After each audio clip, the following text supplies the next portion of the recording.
Welcome back to Brickmania TV, Great War Edition.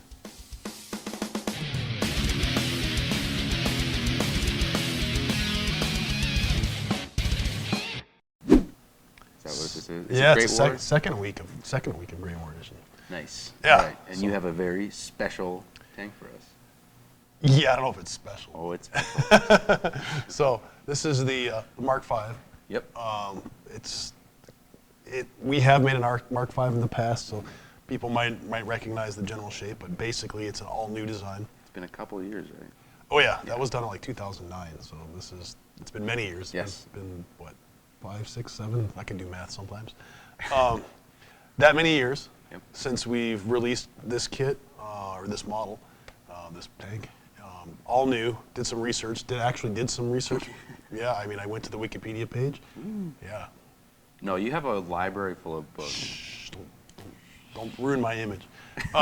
But as it turns out, all the Mark Vs were not issued in camouflage. They were issued in this kind of pukey brown color, and sometimes you see them green too. But they came out of the factory this sort of, dark tannish brown color. So that's why this kit is this color. So basically, the Mark V was the last of the British tanks, heavy tanks, to be produced during World War I. So it shares the same body shape, general shape as the Mark I through IV. It has a bigger engine. They redesigned the engine, made a completely new engine actually for it. So it's up-powered. Another trait of the Mark V that you can tell, it has a second cupola on the back. That'd be the commander's cupola. Basically, what they did is they wanted an armored box so the guys could attach the unditching beam to the tracks without having to completely get out of the tank to do it. So you had to explain what that was to me earlier. So the unditching beam, this is the unditching beam, and basically what it is, if this thing gets stuck in a ditch or a trench or something it cannot climb out of because the tracks are not getting enough traction, they will chain the unditching beam to the tracks. This beam right across the top here. And then that's the reason it has these rails on here, and it'll basically pull the unditching beam across the tracks and then pull itself out of the mud. So it uses its own really power cool. to pull itself Really out. simple. Yeah, decently effective. I wasn't there. Yeah. Were you there? But it must have been somewhat effective because it's on all of the late Mark IVs and all the Mark Vs. So, cool. These things on the back, which is kind of unusual. I didn't know they existed, but they have. This is pre-radio, so they actually had these sort of signal paddles that were controlled from inside the tank. So the commander would actually sit in this cupola here, and he would issue orders to other tanks. And maybe if he was the commander of the tank brigade or whatever, that's where they would be. So they would issue orders, go right, turn the, I don't know, I'm just guessing. I wasn't there, so I can only guess by the pictures. And so that's a feature we added to this one. Yeah. There's also, this one has a lot of like opening hatches because this tank does have tons of opening hatches. Yeah. Apparently they were really, when they were firing their guns and stuff, they'd be really, the tanks would fill up with smoke and fumes. So you see a lot of pictures with all the hatches open. So this one has hatches in the back, hatches for the driver up here. So obviously there's hatches in the front where the driver is actually a machine gunner here. Hatches, and then basically the main entrance for the tank would be these hatches in the back, like basically they're doors behind the sponson. So one thing that's interesting about these tanks is that the Mark V came in what they would consider a male and female. So they were gender specific, and that referred to the armaments. Yep. So what we have here is a Mark V, and the reason Mark V male, and the reason you can tell it's a male is because it has the 5-inch, well actually it's a 5.7 centimeter 6-pounder gun. One on each side, one on each sponson. The female version would have smaller sponson on the side with 2 machine guns that have like a 360-degree range of fire. Also, one thing that's interesting about this is these are Hotchkins guns. The original Mark Vs and earlier Marks all had Lewis guns, and they were replaced by this Hotchkiss guns.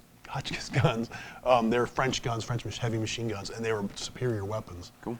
So you'll see, like in the late war, that they'll be all replaced. In this case, it's got 3 of them in this. It actually has 5. 4. It has 4. I'm sorry. One in the front, one on each sponson, and then one in the back here. One in the front. There's one in the back here too. And these are new weapons made. What guy is in the back? I don't know. I stuck some green guy. I just had to make sure the hatch closed. So listen, you're looking at the prototype. Usually when we do these videos, you're seeing the prototype models of the vehicles. They pull the side off of here, and you can see the. You can actually see inside the tank. There's room to put ammo, and then here, you can show that. You can put there's a rack where you can put the ammo. The gun itself is on a swivel and can elevate and depress. And you can see